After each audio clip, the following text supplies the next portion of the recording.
Hi, and welcome to the Foundations course lesson number 2 on probability distributions.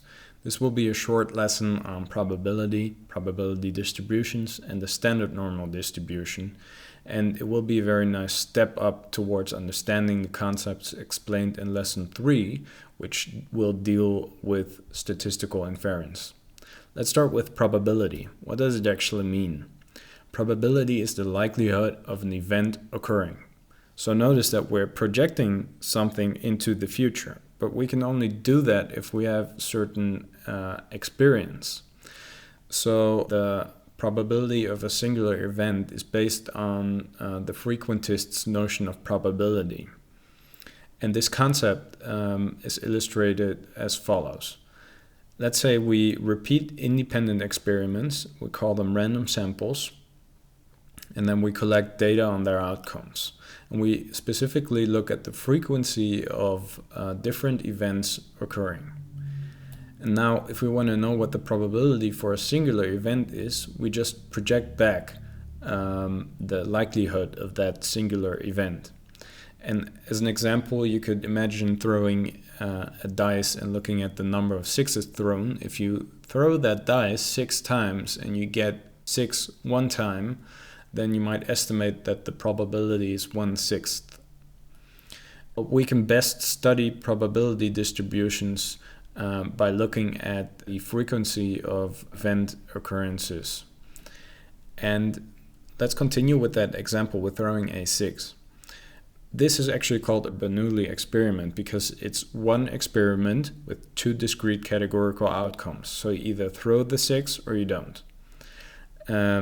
And this is the type of histogram that goes with a Bernoulli experiment, which is called the Bernoulli distribution. But what if we were to throw that dice multiple times and we say that those experiments are independent? Then we get something that's called the binomial distribution. And here's an example with the throwing 6s.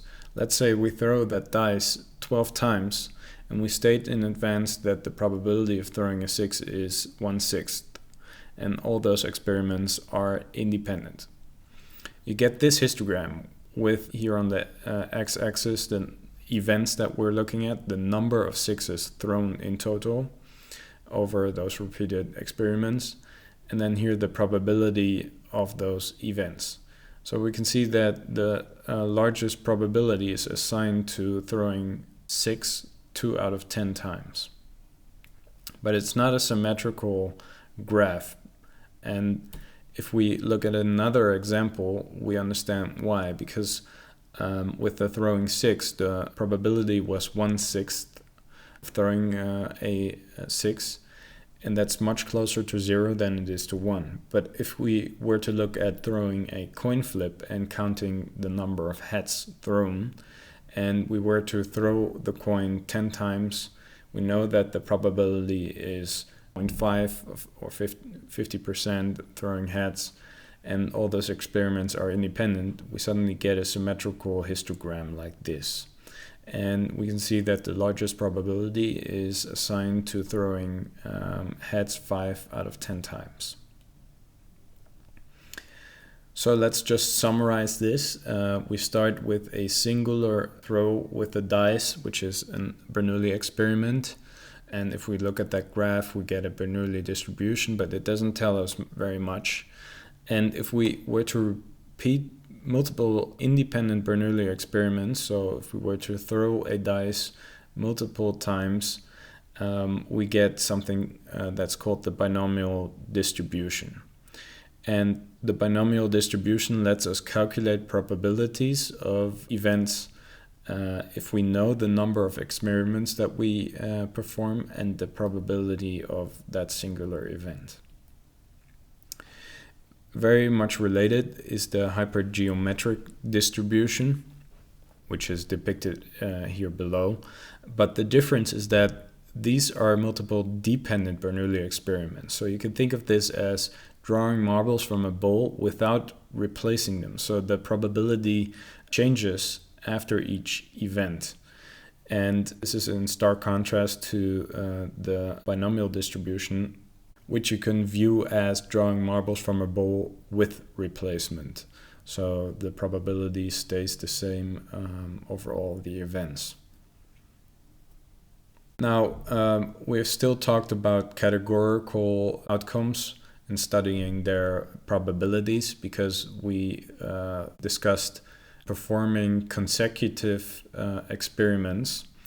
But what if those experiments could happen almost at the same time with an infinite number? Then we're talking about near simultaneous events, which can be studied as event counts. And that gives us the Poisson distribution. And what's central to this Poisson distribution is the average rate of an event. And this is dictated also by the number of events and the probability of a singular event. So we can look at a histogram of a Poisson distribution, and it would look something like this. But it's important to note that there are many more probability distributions for numerical outcomes, but this is the most important one. We already discussed that we can perform multiple singular Bernoulli experiments consecutively, and we would get either with independent experiments a binomial distribution, or with dependent experiments a hypergeometric distribution.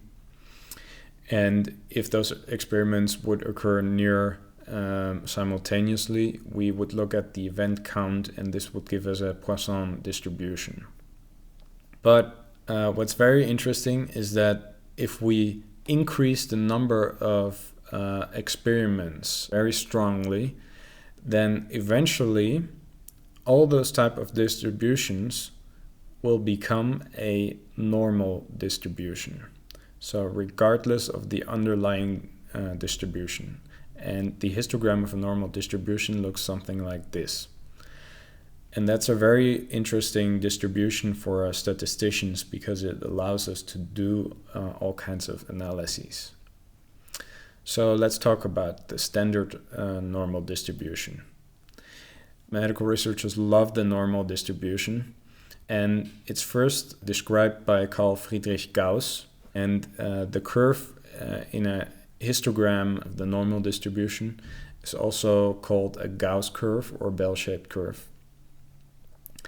And what's very distinctive about it is that it's always symmetrical, and it's centered around the population mean, and the spread is summarized by standard deviations. So here you see minus 1 standard deviation, plus 1 standard deviation, plus 2 standard deviations, and minus 2 standard deviations. And what's interesting is that we know exactly the proportion of data distributed at certain points in the graph. So we know, for example, the proportion of data that will lie here at the lower margin of minus 2 standard deviations from the population mean. And the sum of all the probabilities, which is the area under this curve, is 1 in total. And as I said, we know what the proportion of data points are within certain margins, and we know that within minus and plus 1 standard deviation, approximately 68% of data points lie, and within the mean plus and minus 2 standard deviations, 95% of the data points lie.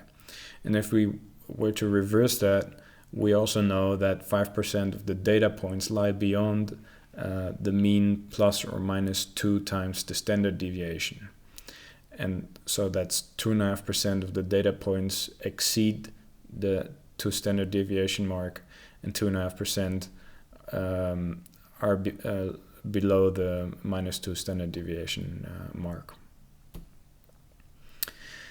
And statisticians have come up with the probabilities for certain data cutoffs based on Z values. So Z-score is the distance of a measurement from the mean in the number of standard deviations.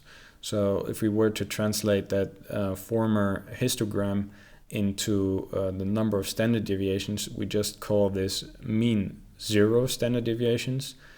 We call this a 1, -1, -2, and +2.